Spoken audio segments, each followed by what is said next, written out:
दोस्तों, अमेरिकी प्रतिनिधि सभा में पहली बार भारतीय मूल के 6 सदस्यों ने शपथ ली। इनमें डॉक्टर अमी बेरा, सुहास सुब्रमण्यम, श्री थानेदार, रो खन्ना, राजा कृष्णमूर्ति और प्रमिला जयपाल शामिल हैं।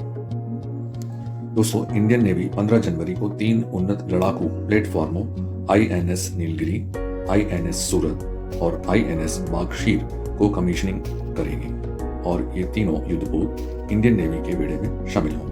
प्रधानमंत्री नरेंद्र मोदी तीनों युद्धपोत नेवी को सौंपेंगे। उल्लेखनीय है कि इन युद्धपोतों का निर्माण मुंबई के मझगांव डाक शिप बिल्डर्स लिमिटेड में किया गया है। दोस्तों, पुणे महाराष्ट्र में आयोजित होने वाले सेना दिवस परेड में रोबोटिक डॉग को शामिल किया जाएगा, जिसे एरो आर्क कंपनी ने बनाया है। यह डॉग टेली ऑपरेबल है और सुरक्षा के कई कामों में इस्तेमाल किया जा सकता है, जिनमें इंटेलिजेंस जुटाने, सर्विलांस और रेकी शामिल है। यह हर प्रकार के मौसम और इलाकों में काम कर सकता है। ऑस्ट्रेलिया ने सिडनी में खेले गए 5वें टेस्ट में भारत को 6 विकेट से हराकर 5 मैचों की टेस्ट सीरीज 3-1 से जीत ली है।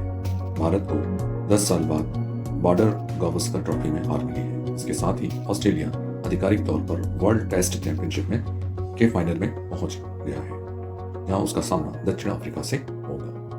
उल्लेखनीय है कि भारत और ऑस्ट्रेलिया के बीच खेली जाने वाली 5 टेस्ट मैचों की श्रृंखला को ऑस्ट्रेलिया के पूर्व कप्तान एलन बॉर्डर और भारत के पूर्व कप्तान सुनील गावस्कर के नाम पर बॉर्डर गावस्कर ट्रॉफी नाम दिया गया है, जिसे BGT के नाम से भी जाना जाता है। भारत में जनरेशन बीटा अर्थात 2025 से 2039 के बीच जन्मे बच्चों को जनरेशन बीटा नाम दिया गया है। तो भारत में जन्मे जनरेशन बीटा के पहले बच्चे का जन्म मिजोरम की राजधानी आइजोल में हुआ। यह बच्चा 1 जनवरी 2025 को रात 12:03 पर हुआ। दोस्तों, प्रधानमंत्री नरेंद्र मोदी ने 6 जनवरी को वीडियो कॉन्फ्रेंस के जरिए जम्मू कश्मीर के नए रेलवे डिवीजन और तेलंगाना में तरलापल्ली न्यू टर्मिनल स्टेशन का उद्घाटन किया। जम्मू देश का 69वां डिवीजन होगा। अब तक यह उत्तर रेलवे जोन के फिरोजपुर में आता था। गृह मंत्री अमित शाह ने 7 जनवरी को CBI का डेवलप किया हुआ भारत पोल पोर्टल लॉन्च किया। भारतीय एजेंसियां इस पोर्टल के माध्यम से भगोड़े अपराधियों को पकड़ने के लिए मॉडर्न तकनीक का इस्तेमाल करेंगी। पोर्टल की मदद से भारत की जांच एजेंसियां विदेशी एजेंसियों और इंटरपोल से कनेक्ट हो सकेंगी। यह पोर्टल CBI की ऑफिशियल वेबसाइट से कनेक्ट है। भारतीय जांच एजेंसियां CBI, इंटरपोल के लिए नेशनल कंट्रोल ब्यूरो की तरह काम करती हैं। भारत पोर्टल पर सभी राज्यों की पुलिस इंटरपोल से कनेक्ट हो सकेंगी। पोर्टल की मदद से इंटरपोल के रेड कॉर्नर जैसे नोटिस जारी किए जा सकेंगे।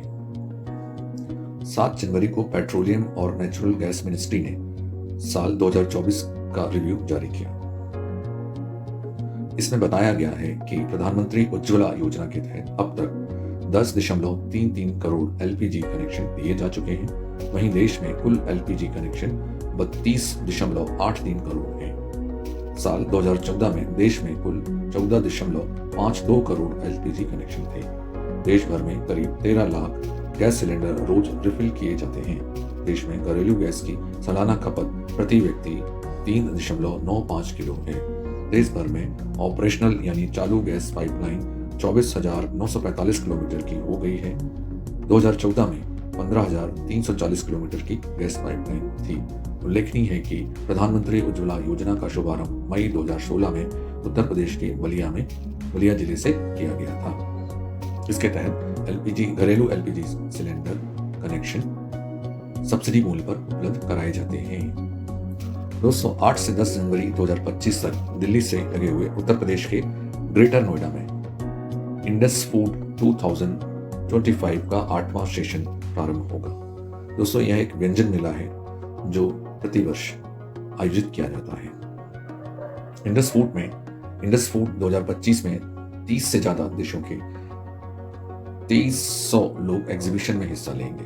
आयोजन में इस इवेंट से भारतीय फूड कंपनियों को अपने प्रोडक्ट विदेशों के बाजारों तक पहुंचाने में मदद मिलती है। इंडस फूड 2025 के तहत भारतीय पाक कला संघ यानी IFCA के साथ मिलकर पहली बार एशिया प्रेसिडेंट फोरम की मेजबानी भी करेगा।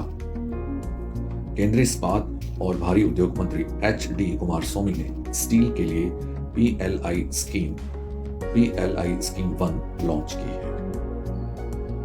आयात घटाने और स्टील से जुड़ा प्रोडक्शन बढ़ाने के लिए इस स्कीम के तहत कंपनियों को उत्पादन पर सरकार इंसेंटिव देती। PLI स्कीम 1.1 वित्त वर्ष 2025-26 से 2029-30 तक के लिए है। दोस्तों, 20 से 21 जनवरी 2025 को भारत इनफॉर्मल वर्कर्स की सोशल सिक्योरिटी को लेकर एक टेक्निकल सेमिनार की मेजबानी करेगा। यह सेमिनार श्रम एवं रोजगार मंत्रालय और इंटरनेशनल सोशल सिक्योरिटी एसोसिएशन मिलकर आयोजित करेंगे। यह कार्यक्रम दिल्ली के यशोभूमि इंटरनेशनल कन्वेंशन सेंटर में आयोजित होगा।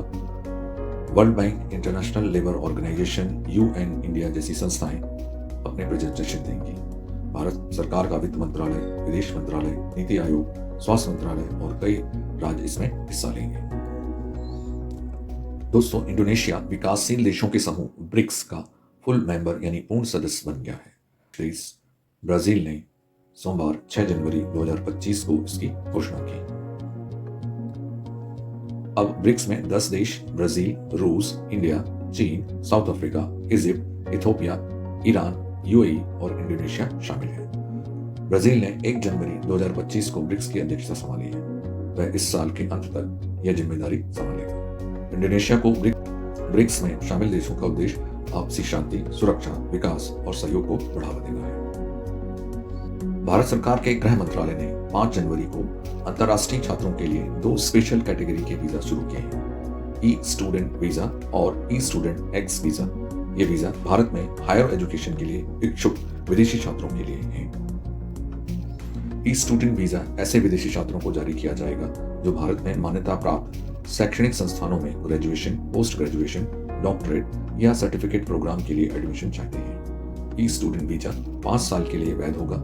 इसे बाद में बढ़ाया भी जा सकता है।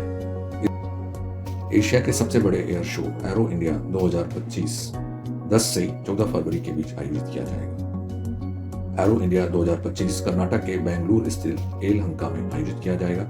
इस कार्यक्रम का थीम है runway to a billion opportunities. दोस्तों, भारतीय क्रिकेट कंट्रोल बोर्ड यानी BCCI के अंतरिम सेक्रेटरी देवजीत सैकिया ही बोर्ड के अगले सेक्रेटरी होंगे।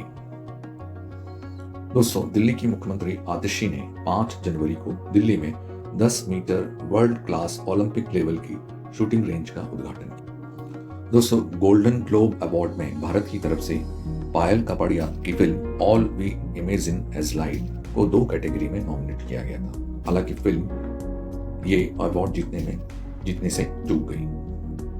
All we imagine as light को बेस्ट फिल्म नॉन इंग्लिश तथा बेस्ट डायरेक्टर की कैटेगरी में नॉमिनेट किया गया था। हालांकि मई 2024 में इस फिल्म को कांस फिल्म फेस्टिवल में ग्रैंड प्रिक्स पुरस्कार मिल चुका है।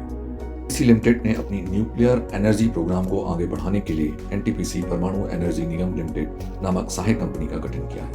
NTPC ने एक नियामक फाइलिंग में बताया है कि यह कंपनी न्यूक्लियर एनर्जी स्टेशन के निर्माण, स्वामित्व व प्रबंधन के अलावा रिसर्च और डेवलपमेंट को बढ़ावा देने पर फोकस करेगी।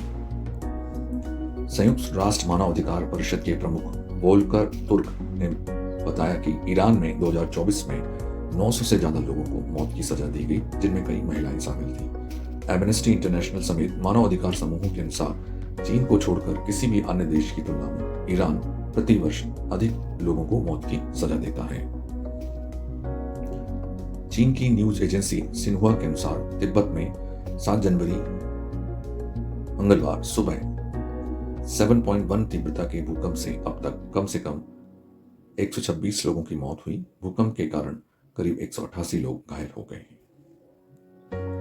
चीन में HMPV के मामले बढ़ने के बाद एशिया के कई अन्य देशों में भी इससे संक्रमण के मामले सामने आए। भारत में कम से कम 7 मामलों की पुष्टि हुई है, जबकि रिपोर्ट्स में बताया गया है कि मलेशिया और कजाकिस्तान में भी HMPV के मामले दर्ज हुए हैं। अमेरिका और ब्रिटेन में भी पिछले कुछ महीनों में HMPV के मामले मिले हैं। भारत और अमेरिका का संयुक्त NASA ISRO synthetic aperture radar अर्थात निसार सैटेलाइट पृथ्वी की सतह पर होने वाले बदलावों जैसे भूकंप, भूस्खलन, ज्वालामुखी गतिविधियों को मापने और ट्रैक करने के लिए डिजाइन किया गया है। सैटेलाइट का dual band radar system L band और एस बैंड रेडार तरंगों का उपयोग कर पेड़ों, पत्थरों, पत्तियों और खुरदरी सतहों को ट्रैक करने में मदद करेगा।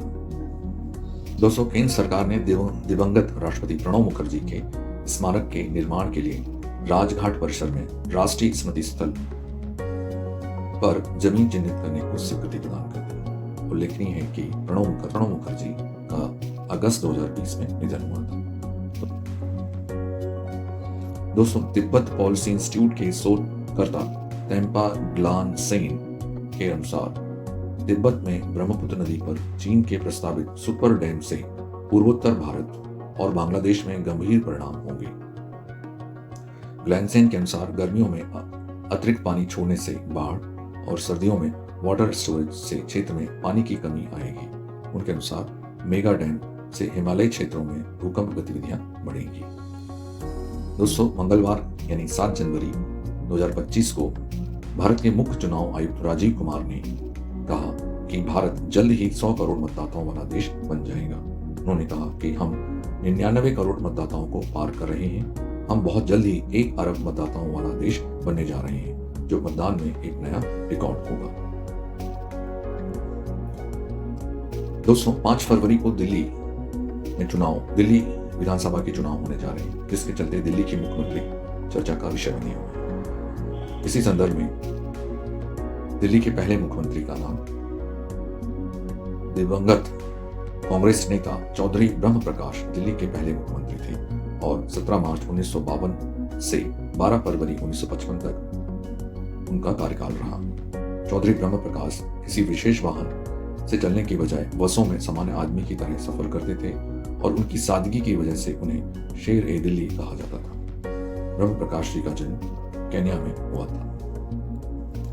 दोस्तों, मध्य प्रदेश के धार में स्थित मांडू शहर अर्थात मांडवगढ़ को महलों का शहर कहा जाता है। जहाज महल, हिंडोला महल, बाज बहादुर पैलेस व होशंग शाह का मकबरा यहाँ के प्रमुख स्थलों में से एक है। इस शहर में प्रवेश करने के लिए कुल 12 दरवाजे हैं, जिनमें दिल्ली दरवाजा, राम गोपाल दरवाजा, जहांगीर दरवाजा और तारापुर दरवाजा प्रमुख हैं। दोस्तों, माइक्रोसॉफ्ट के सीईओ सत्य नडेला ने प्रधानमंत्री नरेंद्र मोदी से मुलाकात के बाद भारत में आर्टिफिशियल इंटेलिजेंस और क्लाउड इकोसिस्टम के विस्तार के लिए देश में 25,717 करोड़ रुपए के निवेश का घोषणा की।